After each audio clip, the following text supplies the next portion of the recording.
Comment une jeune femme de 22 ans, au sommet de sa carrière naissante, affrontait-elle un cancer qui menace non seulement sa vie, mais aussi ses rêves les plus intimes?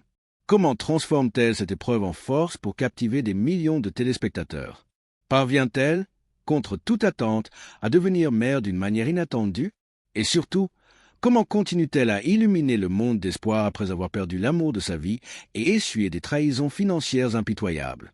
L'histoire de Véronique Jeannot n'est pas un conte de fées hollywoodien, mais un témoignage brut de résilience, de bienveillance et de gratitude face à l'adversité. Connue pour son rôle iconique de Joël Mazar dans Pause Café, elle a traversé des tempêtes qui auraient brisé les plus solides.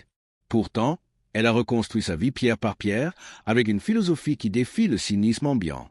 Aujourd'hui, nous plongeons dans une existence hors du commun, marquée par la douleur, la renaissance et une lumière intérieure inébranlable. Préparez-vous à découvrir une femme qui a regardé la mort en face et choisi de vivre pleinement. Vaincre l'ennemi silencieux, le cancer à 22 ans. Imaginez une jeune actrice de 22 ans, pleine d'ambition, sur le point de conquérir le petit écran.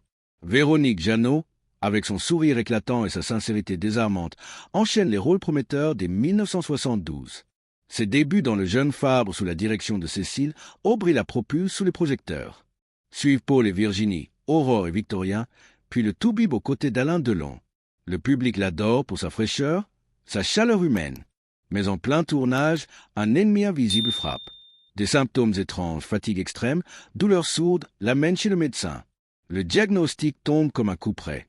Cancer de l'utérus, forme agressive. À un âge où ses amis rêvent de mariage et d'enfants, Véronique doit lutter pour survivre. La chimiothérapie commence immédiatement. Les mois suivants sont un calvaire. Ses cheveux tombent, sa peau se flétrit, son énergie s'évapore. Je ne pouvais même plus monter un escalier, confiera-t-elle des années plus tard à Téléloisirs. Mais le pire n'est pas physique. Les médecins sont formels, le traitement la rendra stérile. Ce verdict pulvérise son rêve de maternité, ancré en elle depuis l'adolescence. J'avais l'impression d'être amputée d'une partie de moi-même, avoue-t-elle à des proches. La peur de mourir est réelle, mais la perte de sa fertilité la plonge dans un abîme. Des idées suicidaires l'effleurent. S'il y avait eu une chimio de plus, je me serais jeté sous un métro. Lâche-t-elle, hantée par le désespoir. Pourtant, une étincelle persiste. Issue d'une éducation solide, portée par un instinct de survie farouche, Véronique refuse de capituler. Elle traverse les traitements, un pas après l'autre. Son corps tient bon, mais son esprit est en ruine. C'est là qu'elle découvre le bouddhisme. Les enseignements sur l'impermanence et l'acceptation deviennent son refuge. Elle apprend à voir la lumière même dans les débris. En 1981, en rémission, elle accepte le rôle de Joël Mazar dans Pause Café.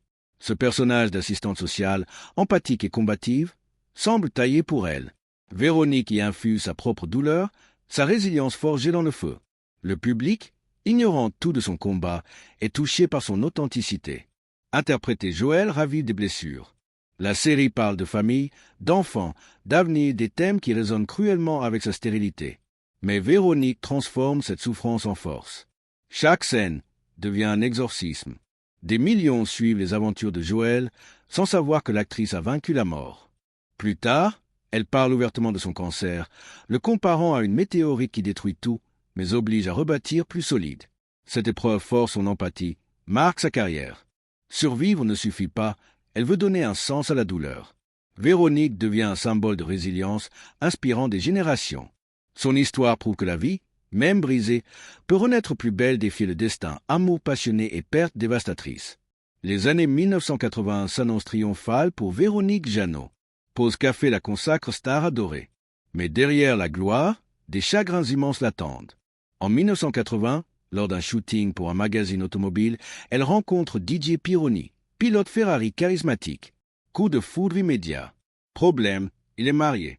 Leur amour naît dans le secret. Rendez-vous volé, week-end caché. Véronique vit une passion dévorante. Didier, intense et audacieux, l'envoûte. Leur relation brûle 2 ans, jusqu'au drame d'août 1982. À Hockenheim, Pironi s'écrase. Jambes brisées, carrière brisée. Véronique suspend tout pour le soigner. Mois de rééducation, espoir d'une vie nouvelle. Mais Didier ne renonce pas au danger.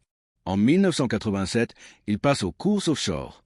Le 23 août, son bateau chavire près de l'île de White. Didier meurt à 35 ans. Véronique s'effondre. Une partie de moi est morte avec lui, confie-t-elle. Le choc ravive ses peurs. Persuadée d'une récidive cancéreuse, elle refuse la chimiothérapie, opte pour homéopathie, acupuncture, régime strict. Contre toute attente, elle guérit. Mais le vide persiste. Des années passent avant qu'elle rouvre son cœur. Arrive Laurent Voulzy, chanteur poétique et espiègle. Leur rencontre, mi-1980, apporte légèreté. Leur couple devient icône. 10 ans de rire, de musique, de complicité. Mais des failles apparaissent. Véronique, marquée par les pertes, cherche stabilité. Laurent, éternel adolescent, fuit la routine. Début 1990, séparation respectueuse. Mon attachement pour lui durera jusqu'à ma tombe, dit-elle, sans rancune. Ses amours enseignent à Véronique la fragilité du bonheur. Didier lui montre la passion dévorante. Laurent, la douceur créative. Chaque perte creuse son empathie, affine sa vision de l'amour. Elle apprend que certains êtres sont des comètes, éblouissants, mais éphémères. Cette sagesse imprègne ses rôles, sa vie. Elle refuse l'amertume, choisit la gratitude pour ses chapitres intenses. Nombre de mots, 842. Une maternité inattendue, adopter Migmar et redéfinir la famille. La stérilité imposée par le cancer hante Véronique. Mais elle refuse de renoncer à la maternité. Dans les années 2000, son regard se tourne vers les enfants tibétains exilés. En 2005, elle fonde Grain d'Avenir, association pour préserver leur culture et éducation. À Dharamsala, elle rencontre Migmar, 8 ans, orpheline de parents culturels. Un lien instantané. Véronique parraine l'enfant. Appel, visite, séjour en France. En été, Migmar refuse de repartir. En 2013, Véronique l'adopte à 15 ans. Ce n'est pas un conte de fées. Migmar porte ses traumas, frustrations. Véronique parle d'un tsunami joyeux. Apprendre la confiance, la culture française, le français défis immenses. Mais ensemble, elles tissent un lien indéfectible. Migmar, aujourd'hui 25 ans, rêve de cinéma, anime une chaîne YouTube. Véronique voit en elle la transmission qu'elle croyait impossible. Cette maternité choisie prouve que la famille se construit par l'amour, non le sang. L'adoption transforme Véronique. Elle découvre une patience infinie, une joie pure. Migmar l'oblige à grandir encore, à dépasser ses propres cicatrices. Leur histoire inspire des milliers de parents adoptifs. Véronique redéfinit la maternité, un acte de cœur ouvert à tous. Combattre les requins, l'arnaque financière et la trahison. En 2019, nouveau coup. Véronique tombe dans une pyramide de Ponzi orchestrée par Robert L., escroc suisse charismatique. Promesse de rendement sûr. Train de vie clinquant yacht, Dubaï, Genève. Véronique, voulant sécuriser ses économies et soutenir Grain d'Avenir, investit. L'arnaque, active 10 ans. Piège 70 victimes, vol 8 à 15 millions d'euros. Effondrement en 2019. Robert arrêté en Suisse, détention jusqu'en 2025. Véronique perd une somme importante qu'elle garde privée. Au-delà de l'argent, la trahison brise sa confiance. Un viol de l'âme, dit-elle. D'autres victimes ruinées vivent en voiture, renoncent à des traitements. Véronique puise dans bouddhisme, méditation. Elle refuse la haine, choisit la reconstruction. Cette épreuve teste sa résilience ultime. Elle prouve que même face à la cupidité humaine, la bienveillance triomphe. Gratitude et renaissance, une philosophie de vie ancrée dans le présent. Après tant de tempêtes, Véronique Jeannot choisit la sérénité comme acte de résistance.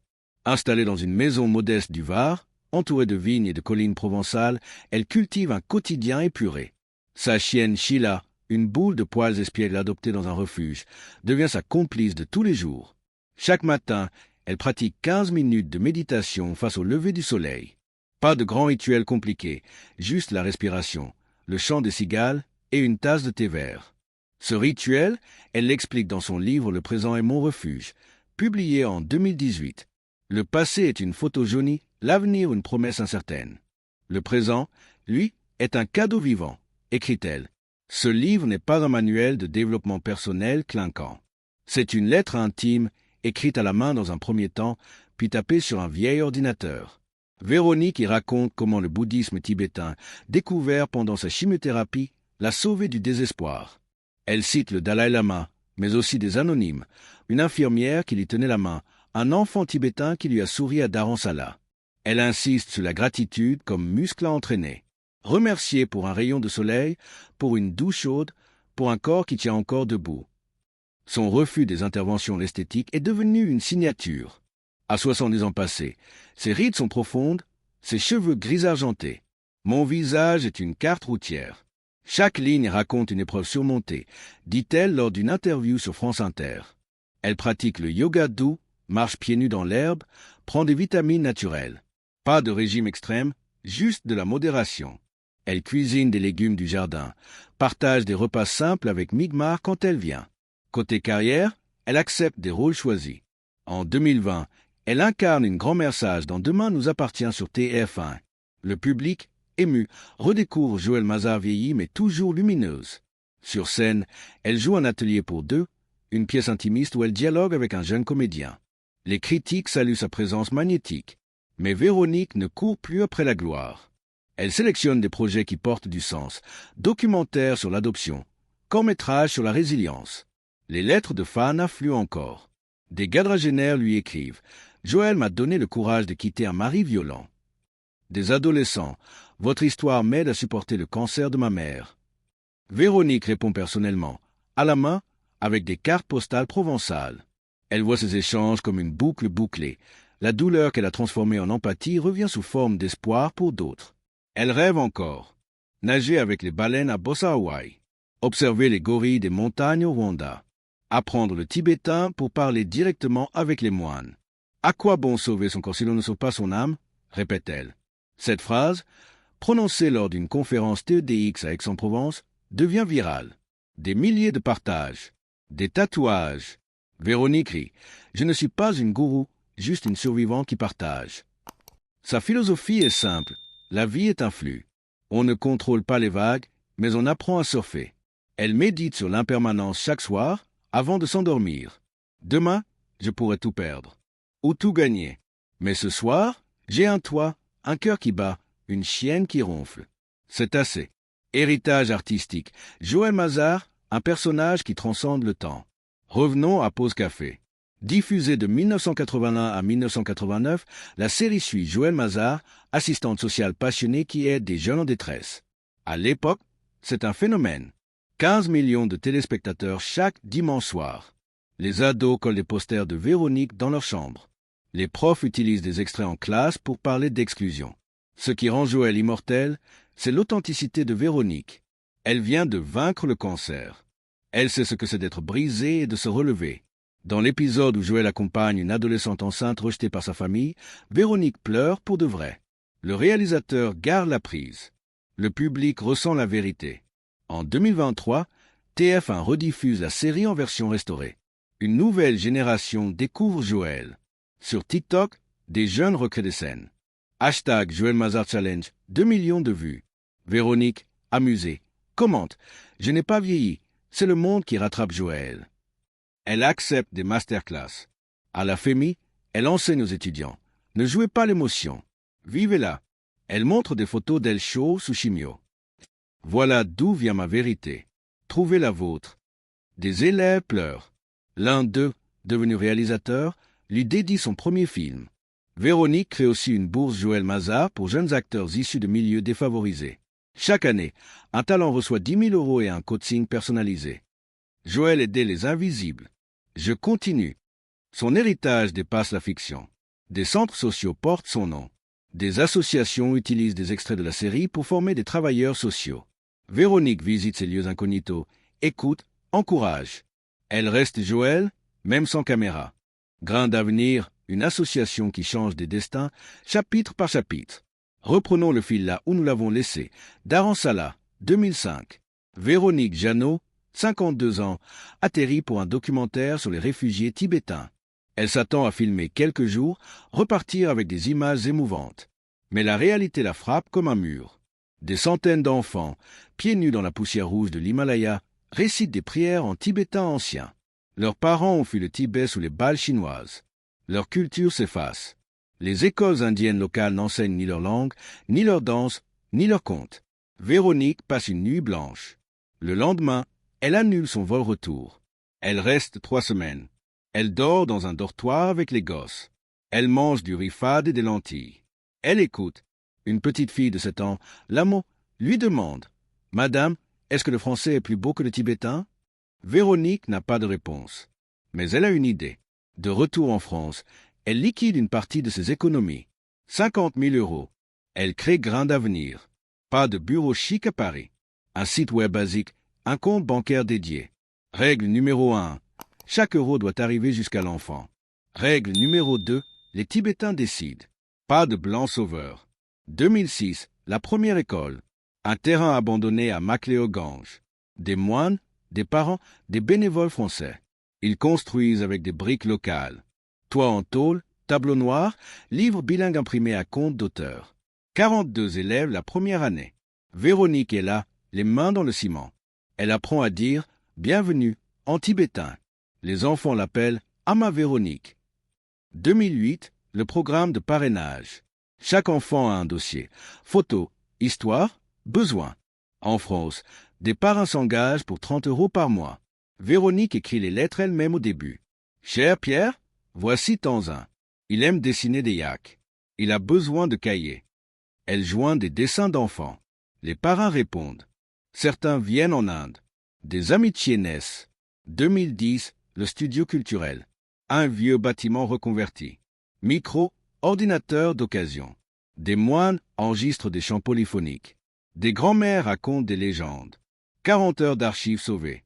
Véronique finance avec ses cachets de théâtre. Elle refuse les subventions gouvernementales françaises. Trop de paperasse, trop de politique. 2012, la crise. Un tremblement de terre frappe le nord de l'Inde. L'école est endommagée. Pas d'assurance. Véronique vend sa maison parisienne. Elle déménage dans le Var. L'argent reconstruit l'école plus solide. Les enfants l'appellent désormais « à ma maison ». 2015, l'expansion. Antenne au Népal après le séisme. 200 enfants parrainés. Partenariat avec l'UNESCO pour digitaliser les archives.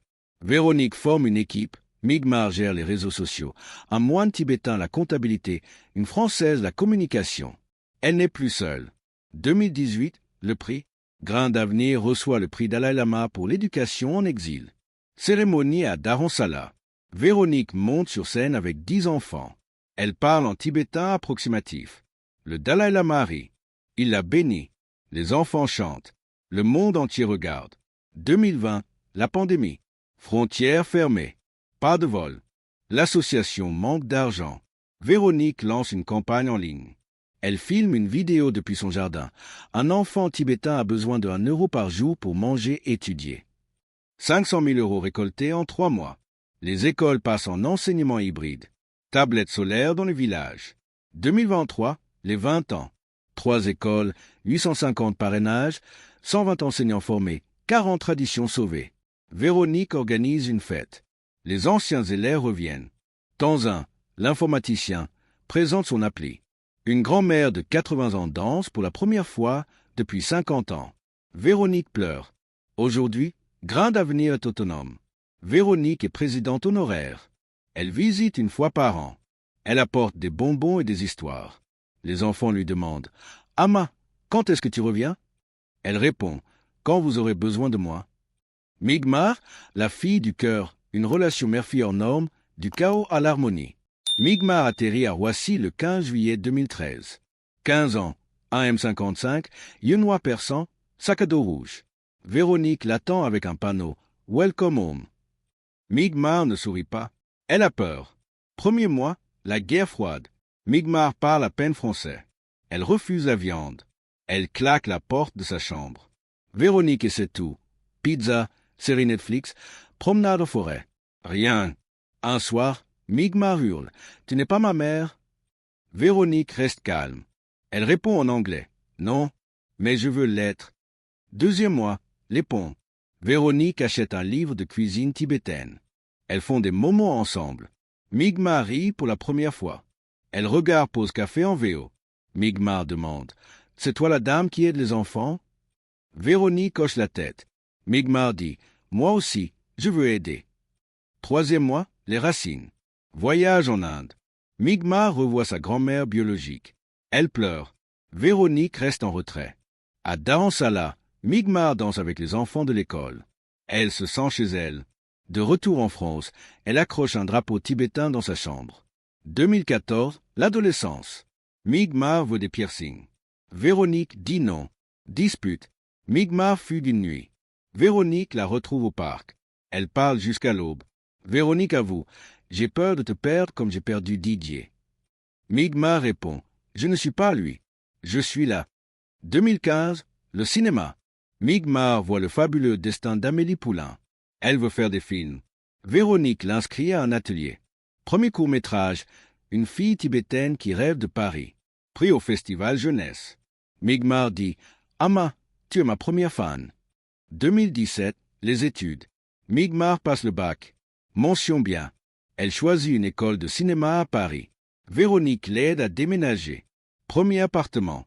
Migmar pleure en partant. Véronique aussi. 2019, la chaîne YouTube. Migmarès lance-nez. Première vidéo. Comment j'ai été adopté par une star française. 100 000 vues en une semaine. Migmar parle d'identité, de racisme, d'amour.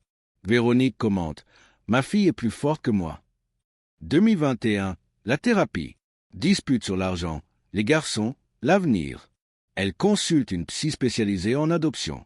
10 séances. Elles apprennent à dire « j'ai peur » au lieu de crier.